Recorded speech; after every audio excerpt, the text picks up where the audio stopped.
اور ان کا انداز کیسا تھا؟ کیا وہ آپ کہیں انتہا پسند تھے؟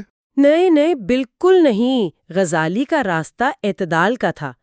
وہ ایک طرف تو خشک رسمی قسم کی ملائیت کو نہیں مانتے تھے اور دوسری طرف وہ صوفی جو بس باطنی تجربات میں ہی گم ہو جاتے ہیں ان پر بھی تنقید کرتے تھے. وہ عقل اور ایمان، شریعت اور طریقت، ان کے بیچ ایک توازن چاہتے تھے. ان کا زور ہمیشہ ظاہری چیزوں سے زیادہ باطنی پاکیزگی، نیت کی سچائی اور حقیقی ایمان پر رہا.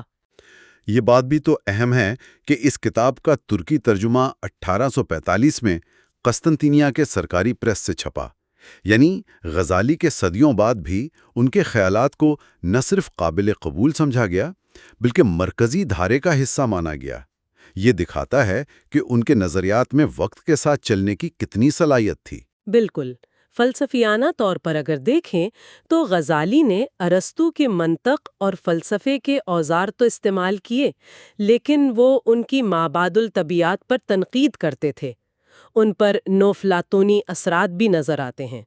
لیکن آخر کار انہیں یقینی علم اور دل کا سکون ملا تصوف میں، یعنی براہ راست باطنی تجربے اور معرفت میں. ان کی پوری کوشش یہی تھی کہ اسلامی عقائد کے لیے ایک ایسی بنیاد فراہم کی جائے جو عقلی طور پر بھی مضبوط ہو اور روحانی طور پر بھی اطمینان دے. دیباچے میں زرتشت مت یا بدھ مت کے ممکنہ اثرات کا بھی ہلکا سا ذکر ہے، اگرچہ وہ قیاس آرائی ہی لگتی ہے. لیکن اس سے یہ پتہ چلتا ہے کہ محققین غزالی کی فکر کے ممکنہ ذرائع کو کتنی وسعت سے دیکھتے ہیں. تو خلاصہ یہ ہے کہ امام غزالی ایک بہت ہی آپ کہیں کثیر الجہت شخصیت تھے. عالم بھی تھے، متشقق بھی رہے، صوفی بھی بنے اور عقل و ایمان کو جوڑنے والے ایک عظیم مفکر تھے. ان کا سفر شک سے یقین تک کا تھا اور ان کی تعلیمات، خاص طور پر اندرونی اصلاح پر جو زور ہے، وہ آج بھی ہمارے لیے اہم ہے. اور کیمیائے سعادت کا مرکزی پیغام پھر یہی ہوا کہ اصل خوشی کوئی باہر سے نہیں ملتی. یہ ایک اندرونی کیمیا گری ہے. اپنے نفس کو سنوارنا، اپنے باطن کو پاک کرنا، اللہ سے سچا تعلق جوڑنا، جو صرف رسمی عبادتوں یا خشک دلیلوں سے نہیں مل سکتا. جی، یہ واقعی سوچنے کی بات ہے. بالکل. اور آج کے لیے ہمارا آخری سوال یا کہہ لیں ایک سوچنے کی بات یہی ہے. یہ دیکھتے ہوئے کہ غزالی نے 900 سال سے بھی پہلے مختلف فکری نظاموں، یونانی فلسفہ، اسلامی عقائد، صوفیانہ تجربات، ان سب کو ایک جگہ پرونے کی کوشش کی، تو آج کی اس پیچیدہ دنیا میں جہاں معلومات کا طوفان ہے، نظریات کی بھرمار ہے، ایمان، عقل اور علم کے جو مختلف ذرائع ہیں، ان میں توازن کیسے قائم کیا جائے؟ اس سلسلے میں ہم غزالی کی اس کوشش اور ان کی فکری جدوجہد سے کیا سبق سیکھ سکتے ہیں؟ تو آج ہم امام غزالی کی ایک بہت ہی اہم کتاب کیمیائے سعادت، اس پر کچھ بات کریں گے. خاص طور پہ یہ کہ خود کو جاننا یعنی اپنے نفس کو سمجھنا، یہ خدا کو جاننے کا راستہ کیسے بنتا ہے؟ جی بالکل. اور ہمارے سامنے اس کتاب کا آپ کہہ لیں ابتدائی حصہ ہے جو خاص طور پر نفس اور روح کی حقیقت پہ بات کرتا ہے. مقصد یہی سمجھنا ہے کہ غزالی کیسے اپنی ذات کی پہچان کو معرفت الہی یعنی خدا کی پہچان کا دروازہ قرار دیتے ہیں. بالکل. اور بات تو وہیں سے شروع ہوتی ہے، ان کے مشہور قول سے کہ جس نے اپنے نفس کو پہچانا اس نے اپنے رب کو پہچانا. یہ سننے میں تو ایک جملہ ہے مگر اس کے پیچھے ایک پورا جہان ہے. لیکن سوال یہ ہے کہ یہ تعلق ہے کیا؟ مطلب اپنے آپ کو جاننے میں ایسی کیا خاص بات ہے جو خدا تک پہنچا دے؟ دیکھیں، غزالی فوراً یہ واضح کرتے ہیں کہ خود کو جاننے کا مطلب صرف یہ نہیں کہ بھئی میرے ہاتھ ہیں، پاؤں ہیں، مجھے بھوک لگتی ہے، پیاس لگتی ہے. یہ تو وہ کہتے ہیں جانور بھی جانتے ہیں. اچھا. اصل خود شناسی یہ ہے کہ تم حقیقت میں ہو کیا، آئے کہاں سے ہو، جانا کہاں ہے، اور سب سے اہم بات تمہاری اصل خوشی کس چیز میں ہے اور اصل غم کس چیز میں. اور اسی میں پھر وہ انسان کے اندر کی جو مختلف قوتیں ہیں ان کا ذکر کرتے ہیں. یہ بڑی دلچسپ بات ہے کہ جیسے انسان کے اندر کئی مخلوقات جمع ہوں. ہاں بالکل ایسے ہی. وہ کہتے ہیں ہم میں ایک حیوانی پہلو ہے، کھانے پینے سونے کی خواہش، پھر ایک درندگی ہے، غصہ، نقصان پہنچانے کا رجحان. ایک شیطانی پہلو بھی ہے، مکر، فریب، دھوکہ، اور پھر ان سب سے اوپر یا ان کے ساتھ ایک فرشتوں جیسی ایک ملکوتی شان بھی ہے، یعنی اللہ کی عبادت کا شوق، اس کے جمال، اس کی خوبصورتی کو دیکھنے کی تمنا. تو صرف یہ گنوانا مقصد نہیں؟ نہیں، بالکل نہیں۔ اصل چیلنج یہ ہے کہ پہچانو تم پر ان میں سے غالب کیا ہے، کیونکہ تمہاری جو دائمی خوشی ہے یا بدبختی، اس کا دار و مدار اسی پر ہے کہ تم کس قوت کے زیر اثر ہو۔ اور یہاں پر پھر قلب یعنی دل کا کردار بہت مرکزی ہو جاتا ہے۔ غزالی کے لیے یہ صرف وہ گوشت کا عضو نہیں ہے جو سینے میں دھڑکتا ہے۔ کی بات کر رہے ہیں وہ ایک باطنی حقیقت ہے، ایک لطیفہ ربانی یعنی روح ہے جو عالم امر سے آئی ہے۔ عالم امر؟ جی، عالم خلق نہیں جہاں چیزیں بنتی بگڑتی ہیں، یہ عالم امر سے ہے، ایک حکم سے وجود میں آئی ہے، اور یہ جسم کی جو سلطنت ہے نا، اس کا بادشاہ ہے۔ اس کا اصل کام اس کی خاصیتی خدا کو پہچاننا اور اس کے جمال کا مشاہدہ کرنا ہے، یہ عام حواس سے نہیں ہوتا۔ تو یہ عالم غیب سے اس کا تعلق یہ کیسے سمجھا جائے؟ کوئی مثال؟ غزالی خوابوں کی مثال دیتے ہیں کہ نیند میں جب ہمارے ظاہری حواس، آنکھ، کان، یہ سب ایک طرح سے معطل ہوتے ہیں، تب بھی دل یا روح عالم غیب سے کچھ نہ کچھ دیکھ لیتی ہے، جان لیتی ہے۔ اچھا، وہ کہتے ہیں دل ایک صاف آئینے کی طرح ہے، اگر اسے خواہشات کی، دنیاوی چیزوں کی گرد سے پاک رکھا جائے تو اس میں لوح محفوظ تک سے علم منعکس ہو سکتا ہے۔ یعنی جاگتے ہوئے بھی؟ جی، ریاضت اور مجاہدے سے یہ ممکن ہے کہ بیداری میں بھی وہ مشاہدہ نصیب ہو جائے جسے صوفیہ کشف کہتے ہیں۔ واہ، اچھا، اس پوری اندرونی کیفیت کو، اس کشمکش کو سمجھانے کے لیے غزالی نے وہ شہر والی تمثیل بھی استعمال کی ہے، وہ تو بہت مشہور ہے۔ جی، وہ بہت خوبصورت تمثیل ہے۔ جسم گویا ایک شہر ہے، دل اس شہر کا بادشاہ ہے، ٹھیک ہے۔ عقل جو ہے وہ وزیر ہے، خواہشات یعنی شہوت وہ سمجھیں کہ ٹیکس وصول کرنے والا لالچی عامل ہے، اور غصہ وہ شہر کا کوتوال یا پولیس والا ہے۔ اب یہ صرف کہانی نہیں ہے، غزالی پوچھتے ہیں کہ تمہارے اندرونی شہر میں حکومت کس کی چل رہی ہے؟ اگر بادشاہ یعنی دل اپنے عقل والے وزیر کی سنتا ہے اور خواہشات اور غصے کو قابو میں رکھتا ہے تو امن ہوگا، تو سلطنت میں امن رہے گا، توازن رہے گا اور نتیجہ ابدی خوشی ہوگا۔ لیکن اگر خواہش اور غصہ وزیر پر یعنی عقل پر غالب آ جائیں اور بادشاہ کو اپنی مرضی پر چلائیں تو پھر تباہی ہے۔ تو پھر تباہی ہے، سلطنت برباد ہو جائے گی۔ تو اگر دل اتنا مرکزی ہے معرفت کے لیے، تو پھر یہ جو ظاہری علم ہے جو ہم حواس سے، عقل سے سیکھتے ہیں، سائنس ہے، فنون ہے، فقہ ہے، اس کی کیا حیثیت رہ جاتی ہے؟ کیا وہ رکاوٹ بن جاتا ہے؟ نہیں، یہ بڑا اہم نقطہ ہے۔ غزالی ظاہری علوم کی اہمیت کو بالکل رد نہیں کرتے۔ طب، حساب، زبان، فقہ یہ سب ضروری ہیں، ان کے بغیر دنیاوی نظام نہیں چلتا۔ ٹھیک۔ لیکن وہ علم مکاشفہ یعنی یہ جو دل کا براہ راست علم ہے، اسے وہ کیمیا کہتے ہیں، یعنی الکیمی، اور باقی علوم کو سونے کی طرح قرار دیتے ہیں۔ اچھا، یعنی سونا بھی قیمتی ہے؟ بالکل، سونا بہت قیمتی ہے، لیکن کیمیا گری کیا کرتی ہے؟ وہ تانبے جیسی معمولی دھات کو سونا بنا دیتی ہے۔ تو باطنی علم وہ ٹرانسفارمیٹیو قوت ہے جو انسان کی حقیقت بدل دیتی ہے، اسے اصل مقصد تک لے جاتی ہے۔ ہاں، کبھی کبھی ایسا ہوتا ہے کہ انسان صرف ظاہری علم میں اتنا کھو جائے کہ وہ اصل حقیقت سے حجاب بن جائے۔ سمجھ گیا۔ تو انسان کی عظمت اور پستی کا معیار بھی پھر اسی سے جڑ گیا کہ وہ کس علم کی طرف مائل ہے۔ بالکل، انسان کی عظمت اسی میں ہے کہ وہ اپنے بنانے والے کو پہچانے، اس کی محبت حاصل کرے۔ اگر وہ صرف کھانے پینے، نفسانی خواہشات یعنی حیوانی سطح پر ہی زندگی گزار دے تو غزالی تو یہاں تک کہتے ہیں کہ وہ جانوروں سے بھی بدتر ہو جاتا ہے۔ اور وہ جسم کی ساخت پر غور کرنے کو بھی معرفت کا ذریعہ بتاتے ہیں۔ جی، وہ علم الابدان یعنی اناٹمی پر غور کرنے کی دعوت دیتے ہیں کہ دیکھو تو صحیح، اللہ نے یہ جسم کیسے بنایا ہے، ہر عضو، ہر رگ، ہر پھٹا کیسی حکمت سے رکھا ہے۔ اس پر غور کرنے سے بھی خدا کی قدرت، اس کی حکمت، اس کی رحمت کا اندازہ ہوتا ہے۔ یہ بھی معرفت کا ایک راستہ ہے۔ اور آخری بات، حقیقی خوشی، اصل لذت، وہ بھی اسی معرفت سے جڑی ہوئی ہے۔ ہاں، غزالی کا اصول یہ ہے کہ ہر چیز کی لذت، اس کی خوشی اسی کام میں ہے جس کے لیے وہ پیدا کی گئی ہے۔ آنکھ کی لذت خوبصورت چیزیں دیکھنے میں ہے، کان کی اچھی آواز سننے میں۔ تو دل کی لذت؟ چونکہ دل بنا ہی خدا کی معرفت کے لیے ہے، اس لیے اس کی اصل، سب سے بڑی اور کبھی نہ ختم ہونے والی لذت اور خوشی خدا کو جاننے اور اس کی محبت میں ہے۔ دنیا کی لذتیں تو موت کے ساتھ ختم ہو جاتی ہیں نا، صحیح۔ مگر یہ معرفت اور محبت والی لذت، یہ تو موت کے بعد اور بڑھ جاتی ہے، یہ دائمی ہے۔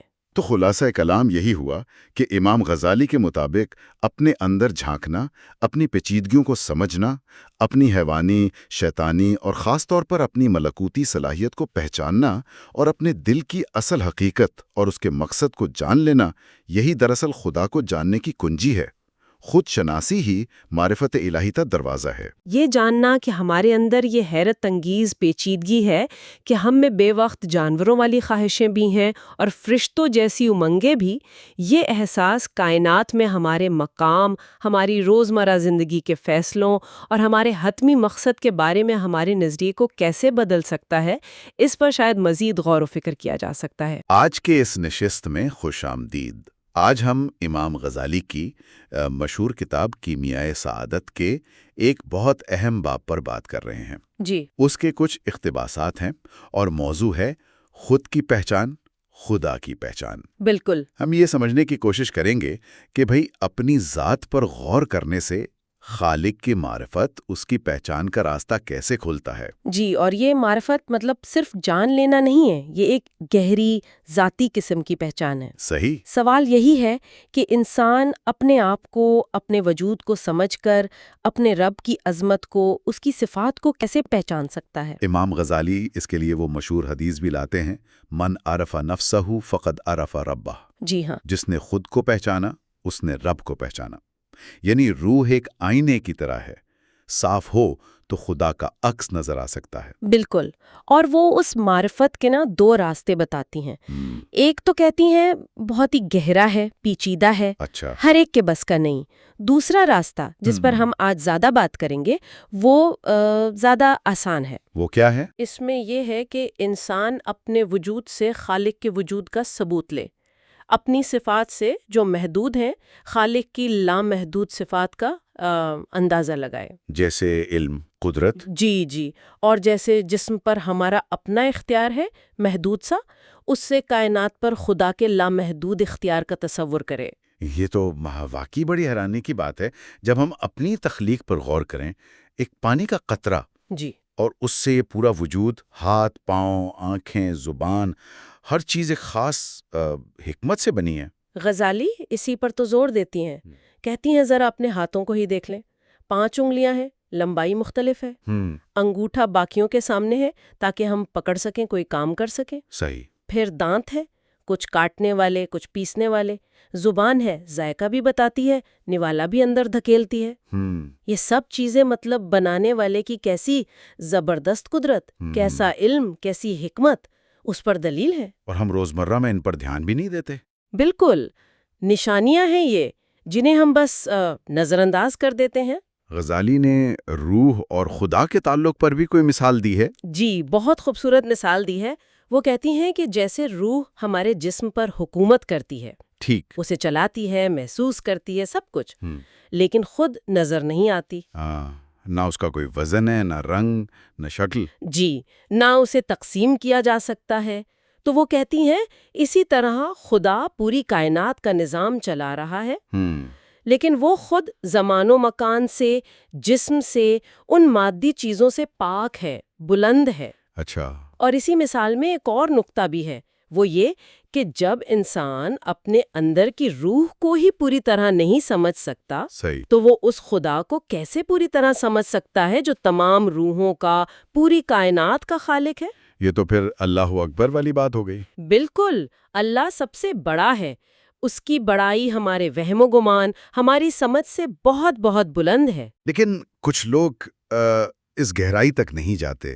غزالی نے ان کی بھی مثال دی ہے جو صرف ظاہری اسباب کو دیکھتے ہیں۔ جی، جیسے وہ فطرت پرستوں یا نجومیوں کی بات کرتی ہیں۔ ہاں، وہ چونٹی والی مثال۔ جی، کہ ایک چونٹی کاغذ پر قلم چلتا دیکھے تو سمجھے کہ سارا کمال قلم کا ہے۔ ہاں، ٹھیک۔ یا کوئی دوسری ذرا زیادہ سیانی ہو تو کہے نہیں، قلم نہیں، یہ انگلیاں ہیں جو چلا رہی ہیں۔ مگر وہ یہ نہیں سمجھ پاتی کہ اصل طاقت تو لکھنے والے کے ہاتھ، اس کے ارادے کی ہے۔ اچھا، یعنی قلم، انگلیاں، ستارے، فطرت، یہ سب بیچ کے اسباب ہیں۔ بالکل، اصل چلانے والا، اصل فائل تو خدا ہے۔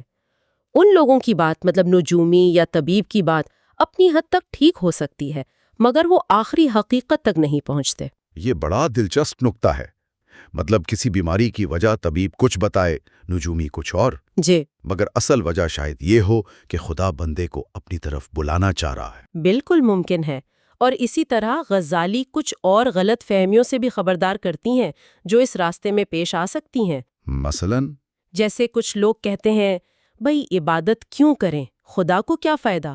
ہاں، یہ سنا ہے۔ تو غزالی کہتی ہیں یہ تو ایسی بات ہوئی کہ بیمار کہے میں پرہیز کیوں کروں، طبیب کا کیا فائدہ؟ ارے بھائی، فائدہ تو خود بیمار کا ہے۔ صحیح کہا۔ اور کچھ لوگ سمجھتے ہیں کہ بری عادتیں جیسے تکبر، حسد، یہ ختم ہی نہیں ہو سکتی۔ ہاں، تو وہ کوشش چھوڑ دیتے ہیں، جبکہ شریعت یہ نہیں کہتی کہ انہیں جڑ سے ختم کر دو، وہ شاید ممکن بھی نہ ہو۔ اچھا، شریعت کہتی ہے ان پر قابو پاؤ، انہیں لگام دو، کنٹرول کرو۔ ٹھیک۔ اسی طرح کچھ لوگ بس اللہ کی رحمت پر تکیہ کر کے عمل کرنا چھوڑ دیتے ہیں، یا پھر خود کو اتنا پہنچاوا سمجھ لیتے ہیں کہ گناہ بھی انہیں معمولی لگتے ہیں۔ اوہو، حالانکہ انبیاء اور صحابہ تو ذرا سی لغزش پر بھی ڈر جاتے تھے۔ بالکل، یہ خود فریبی ہے، بہت خطرناک ہے۔ تو آخر میں غزالی ان سب باتوں کو کیسے جوڑتے ہیں؟ وہ آخر میں جو ہم تسبیحات پڑھتے ہیں نا، سبحان اللہ، الحمدللہ، لا الہ الا اللہ، اللہ اکبر، جی، ان کے معنی کو اسی خود شناسی اور خدا شناسی سے جوڑتی ہیں۔ وہ کیسے؟ اپنی کمزوری، اپنی محتاجی کا احساس ہمیں سبحان اللہ کہلاتا ہے، یعنی اللہ پاک ہے۔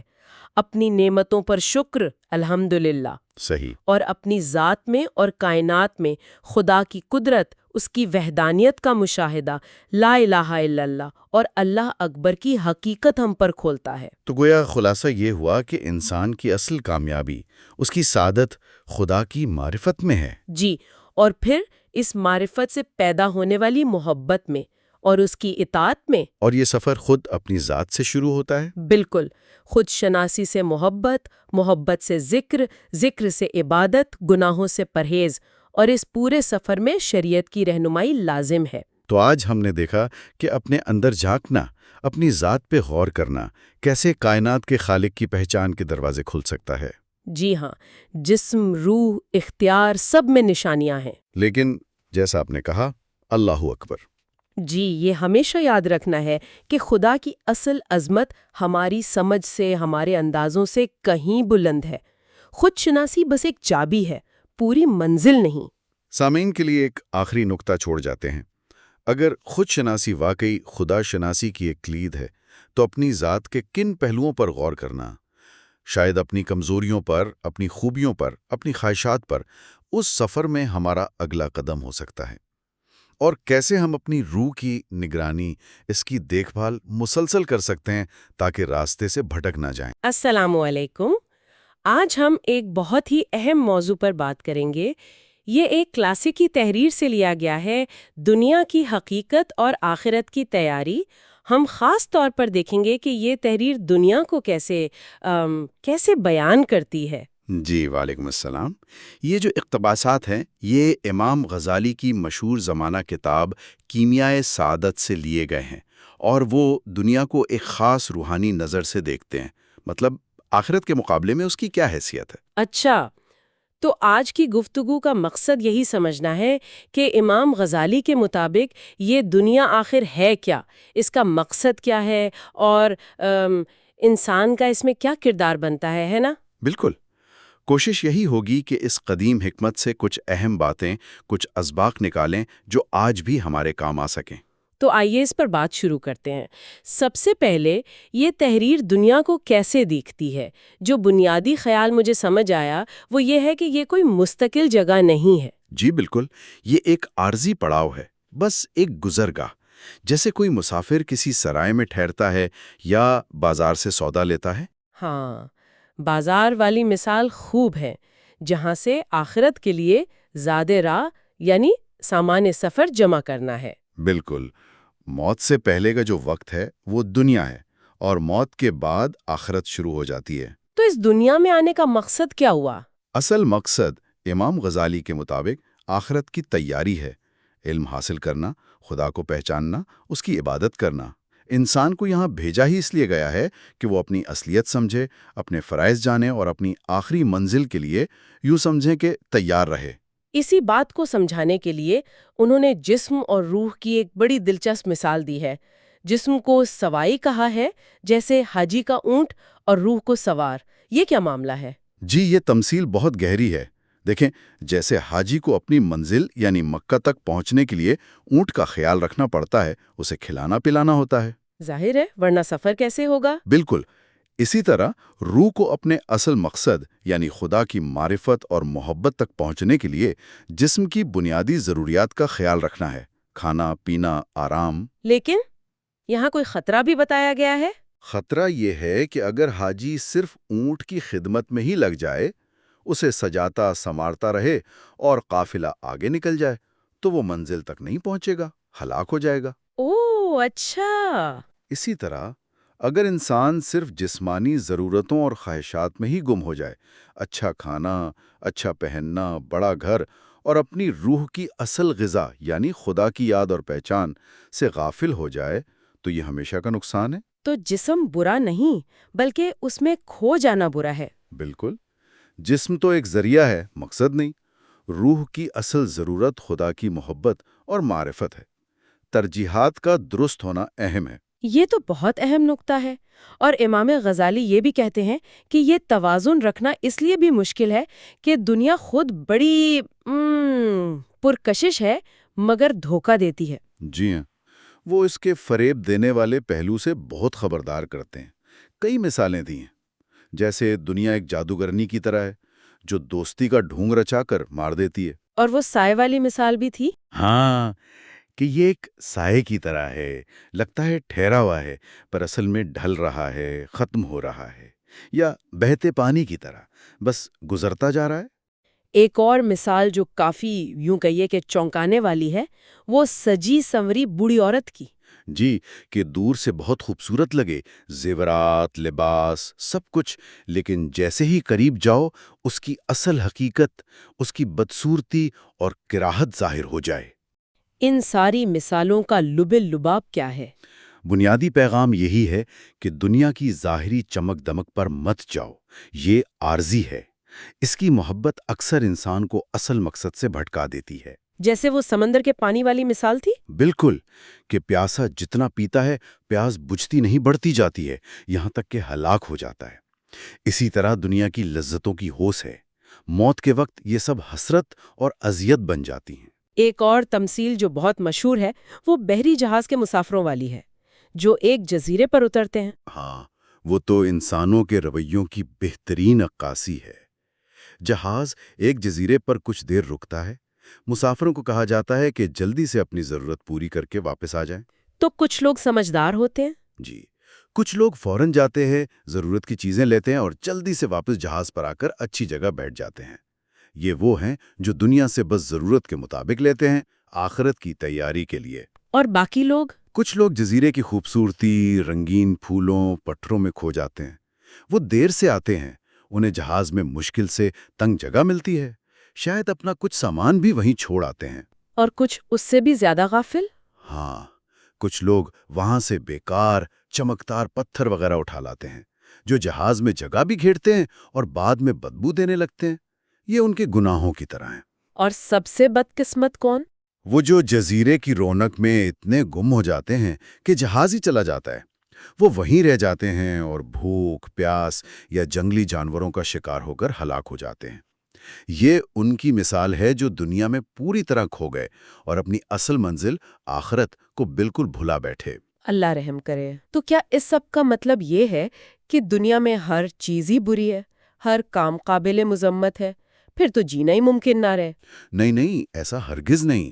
امام غزالی یہ واضح کرتے ہیں، دنیا کی وہ چیزیں جو آخرت کے سفر میں مددگار ہوں، وہ بہت قابل قدر ہیں۔ مثلاً جیسے علم حاصل کرنا، عبادت کرنا، نیکی کے کام کرنا، تقوی اختیار کرنا، اور زندگی کی وہ بنیادی ضرورتیں بھی، کھانا، پینا، لباس، گھر، نکاح، جو انسان کو اس قابل بناتی ہیں کہ وہ اللہ کی بندگی کر سکے وہ بھی اچھی ہیں۔ تو پھر برا کیا ہے؟ قابل مذمت صرف وہ دنیاوی لذتیں اور مشغولیات ہیں جو انسان کو اللہ سے غافل کر دیں، اسے اس کے اصل مقصد سے ہٹا دیں، یا جو آخرت میں سزا کا باعث بنے۔ حدیث کا مفہوم بھی کچھ ایسا ہی ہے نا؟ یہ مفہوم یہی ہے کہ دنیا اور جو کچھ اس میں ہے، اللہ کے ذکر اور اس چیز کے سوا جس سے اللہ محبت کرتا ہے، یعنی جو اس کی طرف لے جائے، وہ سب ملعون ہے، یعنی اللہ کی رحمت سے دور ہے۔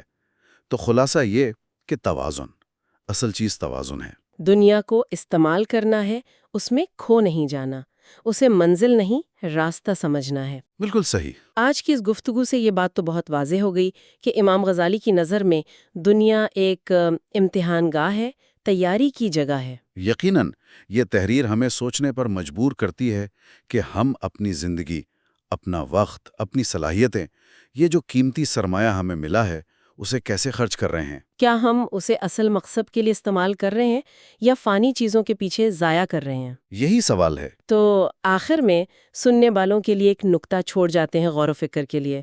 آج کے اس دور میں ان ساری تمثیلات کی روشنی میں کوئی شخص اپنی روزمرہ کی زندگی، اپنی دنیاوی ذمہ داریوں اور اپنی روحانی تیاری کے درمیان وہ نازک توازن کیسے ڈھونڈ سکتا ہے، کیسے قائم رکھ سکتا ہے؟ خوش آمدید۔ آج ہم کچھ کافی گہرے سوالات میں جا رہے ہیں۔ موضوع ہے روح، موت اور آخرت کی زندگی۔ جی، اور ہمارے پاس جو ماخذ ہیں وہ اس پر تفصیل سے بات کرتے ہیں۔ تو کوشش یہی ہوگی کہ ان اہم نکات کو ذرا آسان لفظوں میں سمجھیں۔ بالکل، اور دیکھیں آخرت کو سمجھنے کے لیے پہلے یہ زندگی، موت اور یہ روح کیا چیز ہے، اسے سمجھنا بہت ضروری ہے، صحیح؟ ورنہ بات نہیں بنتی۔ جی، ورنہ وہ بنیادی نہیں ہوتی۔ تو پھر شروع یہیں سے کرتے ہیں کہ یہ روح ہے کیا؟ آپ نے ذکر کیا ماخذ میں 2 قسمیں بتائی گئی ہیں۔ جی ہاں، پہلی قسم ہے روح حیوانی۔ یوں سمجھیں کہ یہ ہمارے جسمانی وجود سے جڑی ہے۔ جسمانی وجود سے؟ جی، ایک طرح کی لطیف توانائی یا بھاپ سمجھ لیں، جو دل سے، یعنی وہ جو گوشت کا لوتھڑا ہے وہاں سے نکلتی ہے، اچھا۔ اور پھر خون کے ذریعے پورے جسم میں پھیل جاتی ہے۔ ہمارے حواس، حرکت، یہ سب اسی کے دم سے ہے۔ تو میڈیکل سائنس اسی کو دیکھتی ہے۔ بالکل، طب کا سارا کام اسی کا توازن برقرار رکھنا ہے۔ جب یہ توازن بگڑتا ہے تو بے حسی، حرکت ختم، اور جب یہ مکمل نکل جائے تو وہ موت ہے۔ ٹھیک ہے۔ یہ تو ہوئی روح حیوانی۔ اور دوسری قسم؟ دوسری ہے روح انسانی، اسے قلب بھی کہا گیا ہے۔ یہ مادی نہیں ہے۔ مادی نہیں، یعنی اسے آپ تقسیم نہیں کر سکتے۔ اصل جوہر یہی ہے، خدا کی پہچان اسی سے ہوتی ہے۔ یہ سمجھیں کہ عالم بالا سے آئی ہے، اس دنیا میں ایک طرح کی اجنبی ہے۔ تو یہ لازوال ہے، فرشتوں کی طرح؟ جی، یہ ابدی ہے، اس کا تعلق اوپر سے ہے۔ اس کا توازن دوا دارو سے نہیں، بلکہ نیکی، تقوی، خدا سے تعلق، ان چیزوں سے بنتا ہے۔ اچھا، اگر یہ روح انسانی لازوال ہے تو پھر موت کا مطلب اس کا خاتمہ تو نہیں ہوا؟ بالکل بھی نہیں، ماخذ بہت واضح ہیں اس پر۔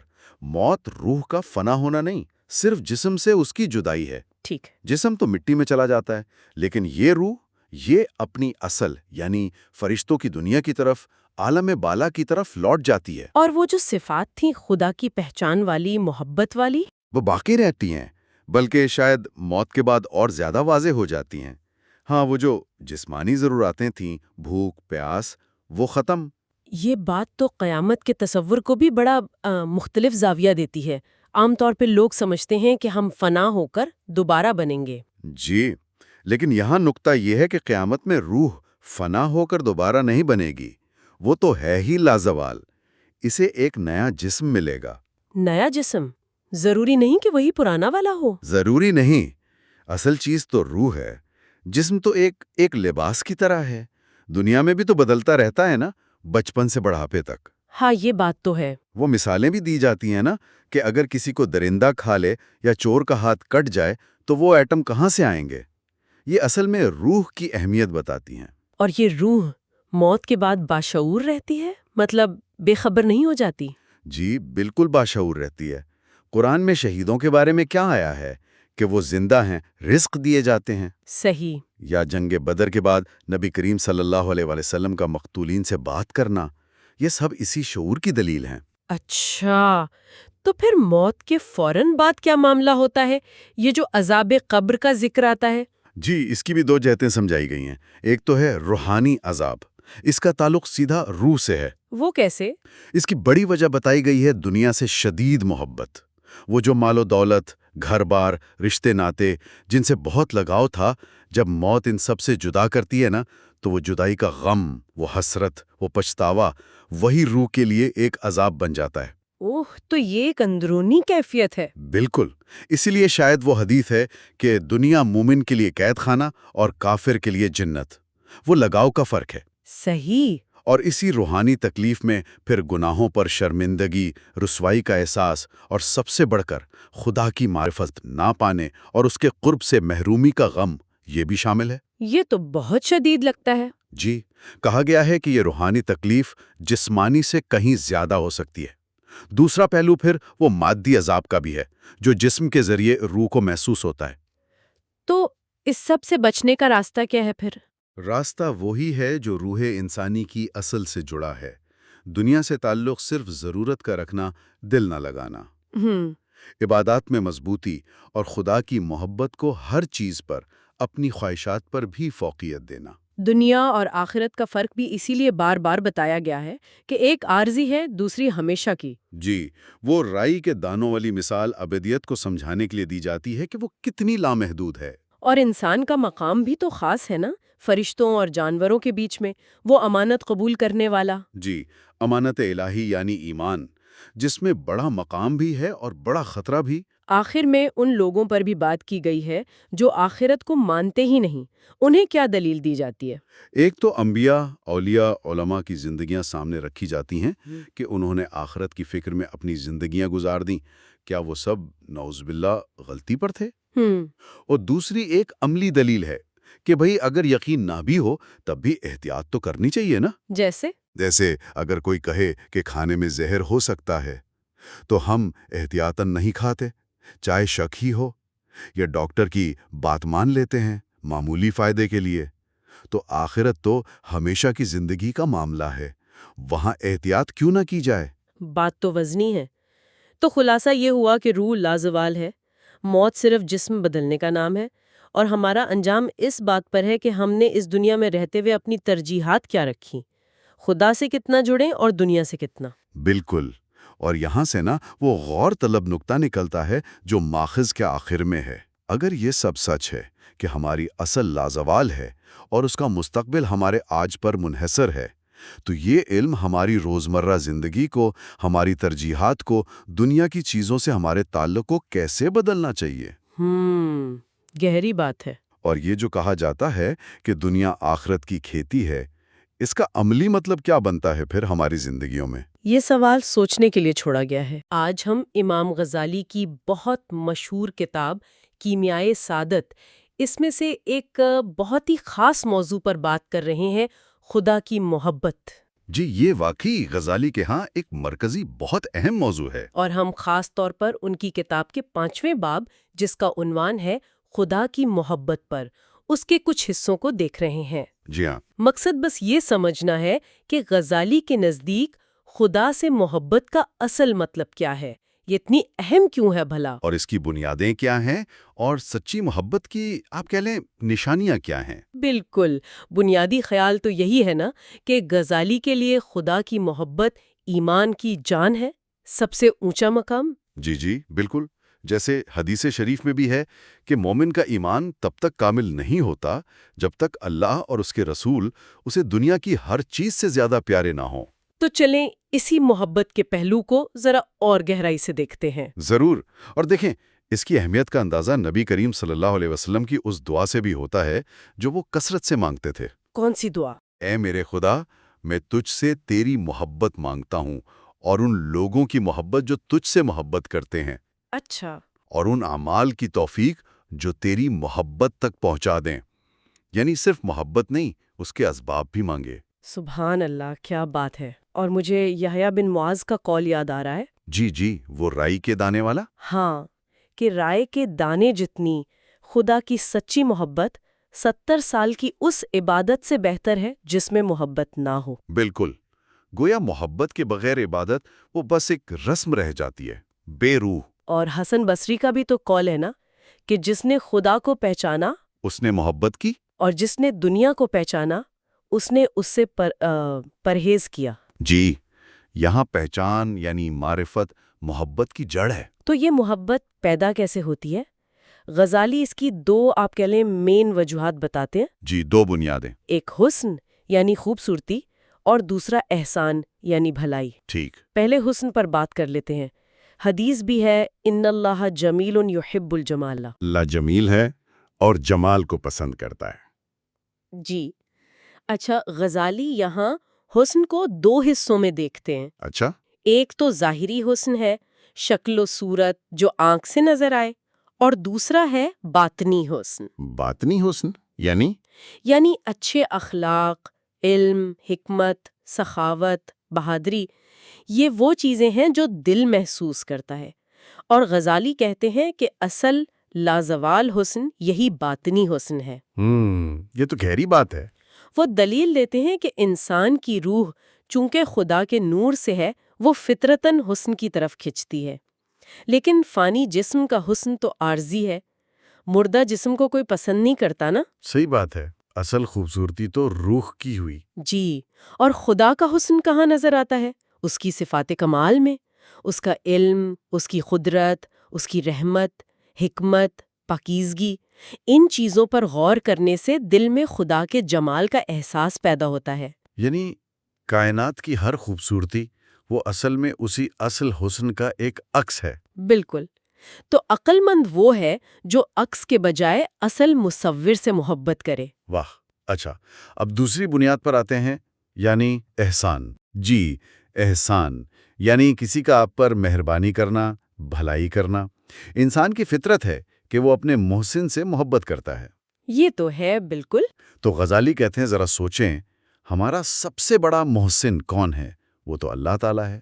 ہر لحاظ سے دینی معاملات میں دیکھیں تو انبیاء، علماء، اولیاء یہ سب رہنمائی کر کے ہم پر احسان کرتے ہیں۔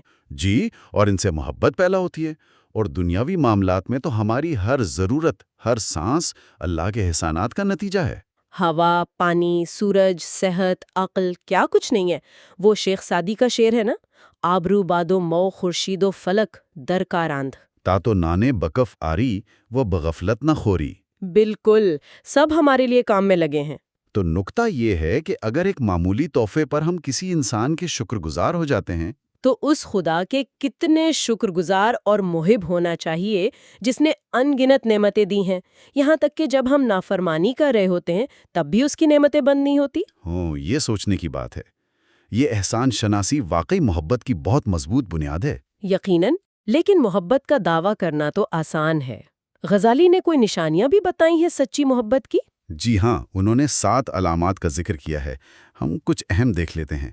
پہلی یہ کہ سچے محب کو موت کا ڈر نہیں ہوتا۔ ڈر نہیں ہوتا؟ بلکہ وہ اسے محبوب سے یعنی خدا سے ملاقات کا ذریعہ سمجھتا ہے، ایک اشتیاق ہوتا ہے۔ یہ تو بہت اونچی منزل ہے۔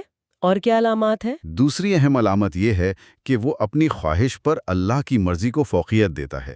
مشکل آئے تو صبر، آسانی ہو تو شکر۔ یعنی اس کی ترجیحات بدل جاتی ہیں۔ بالکل۔ تیسری نشانی خدا کا ذکر، وہ ہر وقت دل میں اور زبان پر تازہ رہتا ہے۔ جس سے محبت ہو اسے یاد تو کرتے ہیں نا؟ جی بالکل۔ چوتھی علامت اللہ کے کلام یعنی قرآن سے محبت، پھر اللہ کے نبیوں سے، اس کے نیک بندوں سے، حتیٰ کہ اللہ کی ساری مخلوق سے ایک انسیت اور محبت۔ کیوں؟ کیونکہ یہ سب اسی کی نشانیاں ہیں۔ گویا محبوب کی ہر چیز پیاری لگتی ہے۔ جی، پھر ایک اور نشانی، تنہائی میں عبادت کا شوق، رات کو اٹھ کر چھپ کر اپنے رب سے باتیں کرنا، اس میں لذت محسوس ہوتی ہے۔ عبادت بوجھ نہیں لگتی۔ نہیں، بلکہ سکون ملتا ہے۔ اور آخری اہم بات، اللہ کے دوستوں سے دوستی اور اس کے دشمنوں سے ایک طرح کی ناپسندیدگی، یہ بھی سچی محبت کی دلیل ہے۔ غزالی محبت کو دل میں چھپی آگ کہتے ہیں، جیسے چکماک میں ہوتی ہے۔ جی، جسے ذکر و فکر اور مجاہدے کی چوٹ سے ظاہر کرنا پڑتا ہے، اور جب یہ آگ بھڑکتی ہے تو دل کو غیر اللہ سے پاک کر دیتی ہے۔ تو خلاصہ یہ ہوا کہ غزالی کے نزدیک خدا کی محبت کوئی معمولی جذبہ نہیں، یہ ایمان کا اصل جوہر ہے، معرفت کا نتیجہ ہے۔ جی، جس کی بنیاد خدا کے جمال اور اس کے احسان کی پہچان ہے، اور اس کا اظہار پھر زندگی میں نظر آتا ہے خاص علامات کے ذریعے۔ بات چیت کو سمیٹتے ہوئے ایک سوال ذہن میں آ رہا ہے۔ غزالی نے ذکر کیا کہ روحیں پہلے خدا سے قریب تھیں، دنیا میں آ کر کچھ بھول گئیں۔ جی، عالم ارواح کی بات۔ ہاں، تو آج کل کے دور میں ان علامات کے علاوہ کیا کوئی خاص عملی طریقے یا غور و فکر کے انداز ہو سکتے ہیں جو اس بھولی ہوئی یاد کو، اس تعلق کو دوبارہ زندہ کرنے میں مدد دیں؟ یہ بہت اچھا سوال ہے۔ میرا خیال ہے کہ غزالی نے جو راستے بتائے ہیں، یعنی خدا کی صفات، جمال اور اس کے احسانات پر گہرائی سے سوچنا، ذکر کرنا، نیک لوگوں کے ساتھ رہنا، اپنی خواہشات کو قابو کرنا، شاید یہی وہ طریقے ہیں جو آج بھی کارآمد ہیں۔ یعنی بنیادیں وہی ہیں؟ جی، بنیادیں وہی ہیں۔ اصل چیز شاید مستقل مزاجی ہے اور سچی طلب۔ آج کی تیز زندگی میں ان پر ٹھہر کر عمل کرنا، یہی اصل چیلنج ہے۔ یہ ایک اہم نقطہ ہے سوچنے کے لیے۔